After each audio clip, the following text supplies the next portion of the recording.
Hello friends, so या व्हिडिओमध्ये आपण BAMSच्या टोटल किती सीट्स आलेले आहेत कॅप राऊंड 2मध्ये ते बघणार आहोत. सो सर्वात आधी जर चॅनलला नवीन असाल तर सबस्क्राईब करायला विसरू नका, कारण असेच अपडेट्स या चॅनलवर येत राहणार आहेत. आणि ज्यांना आता चॉईस फिलिंग करायची आहे किंवा अपग्रेडेशन करायचं आहे कॉलेजचं, त्यांनी आमच्याकडे जर चॉईस फिलिंग घेतली तर त्यांना एक अशी परफेक्ट लिस्ट मिळेल की त्याच्यामध्ये तुमचे लागण्याचे चान्सेस हे 100% होतील आणि एक टॉपचं कॉलेज तुम्हाला ते अलॉट होईल. ओके, सो त्यासाठी तुम्हाला इथे 7219592065 या नंबरवर मला कॉन्टॅक्ट करायचा आहे, व्हॉट्सॲपवर मेसेज करायचा आहे.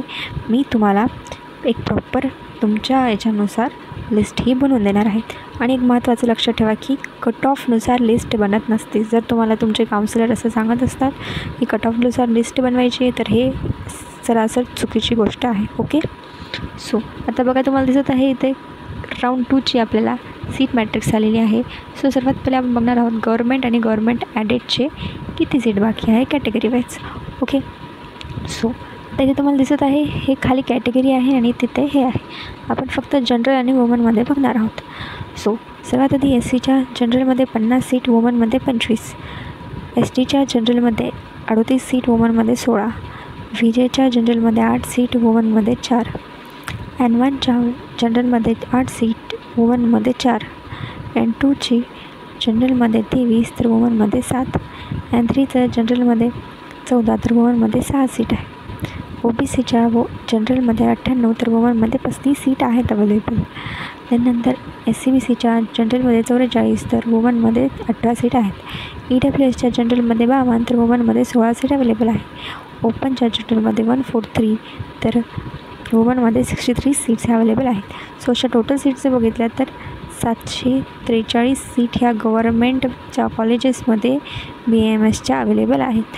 सो म्हणजे काय, तर आपले चान्सेस हे आहेत, ज्यांना चांगले मार्क्स आहेत त्यांना गव्हर्मेंटमध्ये मिळू शकतं कॅप राऊंड 2मध्ये. ठीक आहे, फक्त तुम्हाला चॉईस फिलिंग बरोबर करायची आहे. आणि ते D1 D2चे सुद्धा सीट्स आहेत, त्यांचेसुद्धा सीट्स हे बऱ्यापैकी आहेत. सो तुम्ही ट्राय करा. ओके, देन नंतर आपण इथे बघणार आहोत की प्रायव्हेट कॉलेजचे किती सीट्स या आहेत. ओके, सो या राऊंडमध्ये टोटल 110 प्रायव्हेट कॉलेज आलेले आहेत.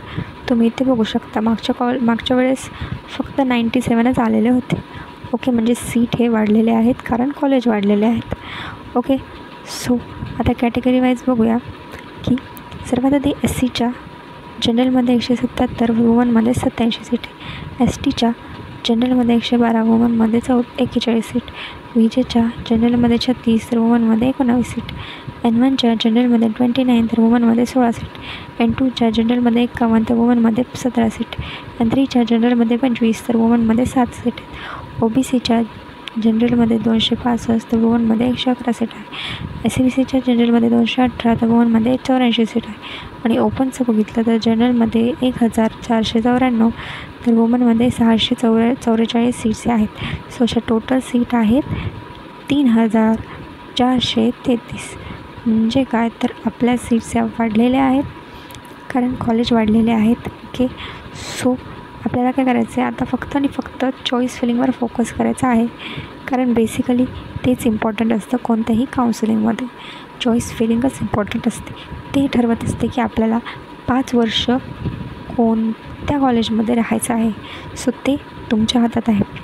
आणि ज्यांना काउन्सिलिंग चॉईस फिलिंग आमच्याकडून करायची आहे त्यांनी मला मेसेज करायचा आहे. ठीक आहे, कारण तुम्ही फर्स्ट राऊंडमध्ये चूक केलेली आहे म्हणून तुम्हाला कॉलेज अलॉट झालं नाही. तुम्हाला 301 मार्क्स असूनसुद्धा कॉलेज अलॉट नाही झालं आहे. 311 मार्क्स असूनही कॉलेज अलॉट नाही झालं आहे. 321 मार्क्स असूनही कॉलेज अलॉट नाही झालं. म्हणजे तुम्ही खूप मोठी मिस्टेक केलेली आहे. सो ती मिस्टेक आता परत करू नका please. Okay, choice filling properly करा. व्हिडिओ आहे माझा ऑलरेडी चॅनलवर, ते तुम्ही बघू शकता चॉईस फिलिंगचा. नाही समजलं आहे तर मी करून देईल चॉईस फिलिंग, त्याच्यात तुम्हाला काही पुढे अडचण येणार नाही. ओके, व्हिडिओ आवडला असेल तर लाईक करा आणि अशाच अपडेटसाठी चॅनलच्या बेल आयकॉनला प्रेस करा. थँक्यू.